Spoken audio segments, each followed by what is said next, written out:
네, 프로의 시선으로 시장을 바라보는 시간입니다. 오늘 휴먼 자산운용의 윤여민 이사입니다. 이사님, 안녕하세요. 네, 안녕하십니까. 네, 오늘 또 어떤 주제일까요? 확인해 보도록 하겠습니다. 성장주의 빠른 순환매 속에서 대안주가 될 수 있을까? 자동차 섹터. 전기차에서 내연기관 OEM으로 시장의 초점이 맞춰지고 있다고 합니다. 아무래도 캐즘 현상에 대한 네. 그 여파가 아닐까 싶은데요. 그 내연기관 OEM 혹은 뭐 하이브리드카 이런 쪽이 최근에 주목을 받고 있죠.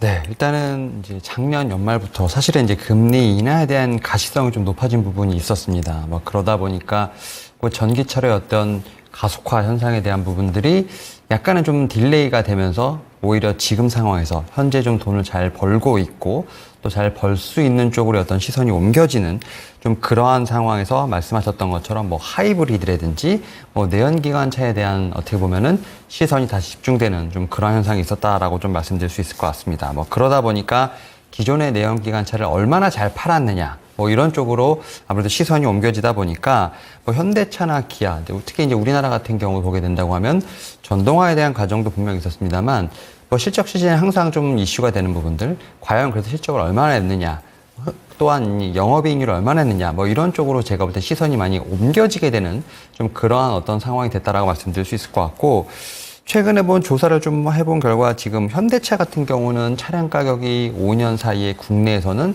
뭐 40% 이상 지금 상승하는 모습이 나왔다라고 좀 말씀드릴 수 있을 것 같고요.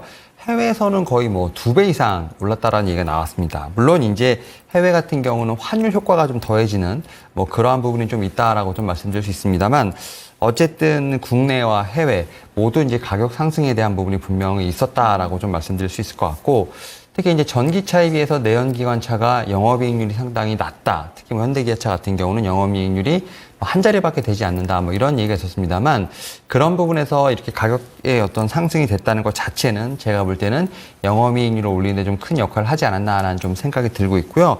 여기에 더해서 좀 고급 브랜드라고 좀 불리는 뭐 제네시스라든지 특히 이제 SUV가 상당히 잘 팔린 것으로 보이고 있기 때문에 이러한 제가 볼 때는 좀 메커니즘의 변화 그런 상황에서도 현대 기아 같은 경우는 대응을 적절히 잘 했기 때문에 사실 뭐 1분기뿐만 아니라 2분기에도 실적 시즌에 좀 상당히 기대가 된다라고 좀 말씀드릴 수 있을 것 같습니다. 네, 내연기관 OEM이라는 거는 뭔가요?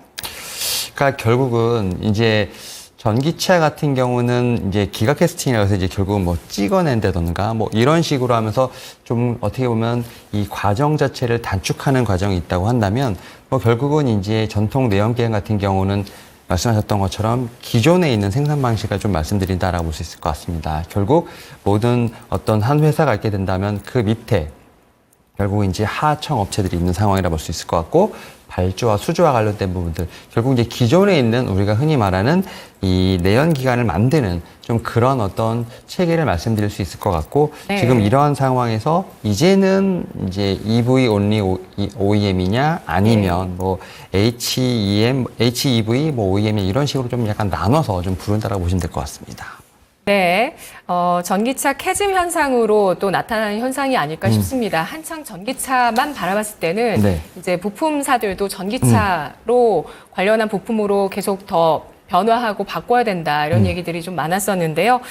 그 사이에 그래도 우리 현대차 그룹 쪽에서 브랜드 가치를 높이면서 뭐 디자인이라든지 또 품질, 또 가격 이런 측면에서 P는 좀 높이면서도 디자인 품질을 만족시키다 보니까 또 브랜드 인지도 또 판매량 이런 것들이 전 세계적으로 인정받는 수준까지 올라오고 있는데요.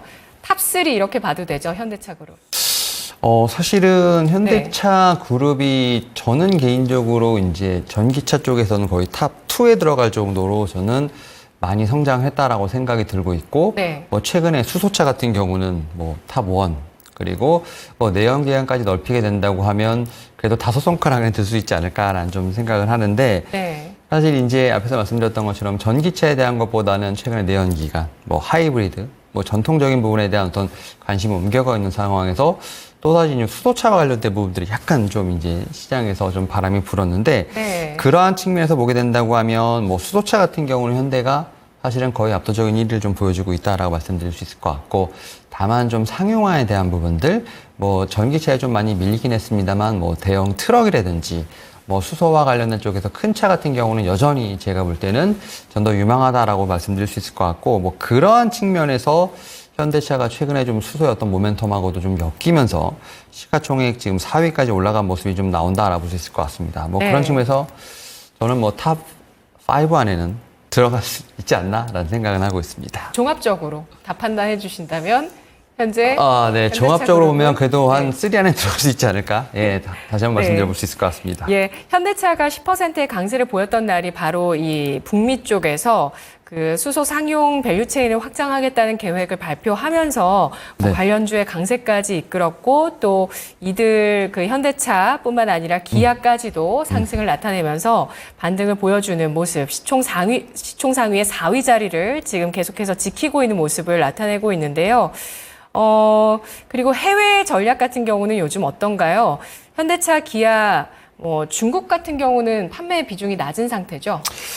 일단은 이제 수소 관련된 모멘텀으로 급등한 부분도 있습니다만 현대 기아 같은 경우는 이 말고도 좀 어떻게 보면 모멘텀이 많다라고 말씀드릴 수 있을 것 같은데, 지금 앵커님 지적하셨던 것처럼 지금 이제 이 중국과 미국의 아무래도 이 무역 전쟁과 관련된 부분들, 특히 전기차와 관련된 부분들이 하나의 제가 볼 때는 안건이 아닐까 생각을 하고 있고, 특히 이 중국차의 어떤 전기차 약진이 상당히 두드러지는 가운데서 특히 전기차, 특히 중국 전기차 같은 경우는 미국은 거의 못 들어옵니다만 뭐 유럽이라든지 다른 나라로 많이 들어가는 상황이라 볼 수 있을 것 같고, 그런 측면에서 어떻게 보면 미국 시장 또 중국에 많이 못 들어가는 뭐 인도 시장 같은 경우는 현대 기아차가 좀 반대에 제가 볼 때는 수혜를 분명히 볼 수 있지 않을까라는 좀 생각을 하고 있습니다. 여기에 더해서 특히 이제 우리나라가 좀 어느 정도 시행하고 있는 뭐 밸류 프로그램 같은 경우도 지금 한 몫을 할 것으로 보이고 있는 상황이기 때문에 지금 국내에서는 뭐 밸류 프로그램 통해서 뭐 주주환원 정책 같은 주가적인 측면에서 어떤 그런 프로그램이 분명히 진행될 것으로 보이고 있고, 해외에서는 특히 이제 이 미국과 중국의 무역 분쟁과 관련된 어떤 반사 수혜가 예상되면서 중국이 들어가지 못하는 시장에서의 어떤 제가 볼 때는 선점 효과도 분명히 있지 않을까라는 좀 생각을 하면서, 이런 부분들이 제가 볼 때는 현대차의 어떤 시가총액을 올리는데 한 몫을 하지 않았나 생각이 듭니다. 네. 현대기아차가 미국과 인도 등지에서 좀 더 영역을 넓히면서 미중 갈등의 반사이익을 누릴 수 있다는 기대 역시도 주가에 더 반영돼야 한다라고 보셨는데요. 현대차 그룹 쪽에서 지난주에 발표가 나온 게 2세대 전기차 전용 플랫폼 EM을 탑재한 첫 양산차를 2026년에 내놓겠다라고 했습니다. 기존에 2025년 계획이었는데 좀 연기를 했고요. 그리고 이 EM 플랫폼이 탑재되는 전기차는 제네시스 GV90이라고 하네요. 좀 지연시키고 있는데요. 왜 그럴까요?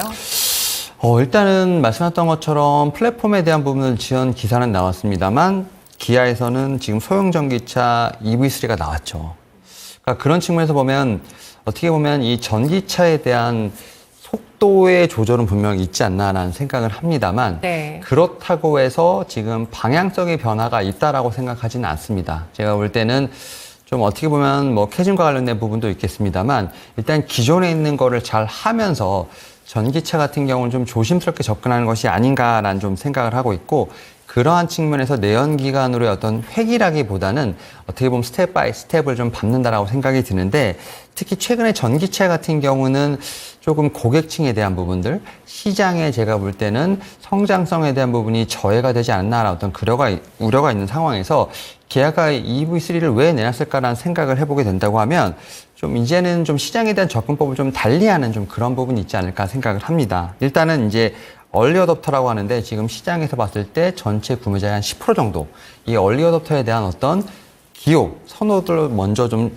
만족시키는지에 대한 부분을 먼저 체크할 것으로 보이고 있고, 그 뒤에 40% 정도가 이제 얼리 머저리티라고 해서 조금 이제 얼리 어댑터보다는 조금 뒤에 쓰는 부분이 있겠습니다만 그런 좀 문물을 받아들이는, 그래서 좀 수요를 좀 나누는 상황, 여기서 이 수요 나누는 상황에서의 어떤 만족도에 대한 부분들을 스텝 바이 스텝으로 좀 하지 않나라는 좀 생각을 하고 있고, 그렇게 된다고 하면 오히려 좀 대중에게 다가가는 그런 어떤 신뢰도도 분명히 올라가지 않을까라는 좀 생각을 합니다. 그런 측면에서 봤을 때 전기차의 대중화를 이끌기 위해서 EV3를 좀 시발점으로 해서 뭐 4, 5까지 나눌 것으로 보이고 있기 때문에 분명히 속도에 대한 부분은 있겠습니다만 지금 현대기아 같은 경우는 지금 전기차의 공략에 대한 부분은 분명히 명확하게 지금 네. 포트폴리오 파이프라인이 나와 있다라고 좀 말씀을 드려야 될 것 같습니다. 네, 상황에 따라서 계획은 좀 변화할 수 있다 이렇게 받아들여도 괜찮을 것 같네요. 네. 예, 시장 상황이 이렇다 보니 좀 혼용하고 있는 전기차와 또 여러 가지 그런 기종의 차량들이 혼용되고 있는 상황인데요. P&T의 강세를 아까 말씀드렸는데 이게 전극 공정 장비 기업이거든요. 근데 이에 대해서도 요즘 기사가 나오는 것이 전극 공정 장비 수주는 계속해서 증가하고 있다. 이게 전기차 캐즘을 극복하고 벗어나는 신호다라는 그런 분석 기사도 나오고 있더라고요. 예, 앞으로 언제쯤 캐즘 현상에서 탈피하는 시점이 될지 혹시 이사님은 예상하시는 시기가 있으실까요?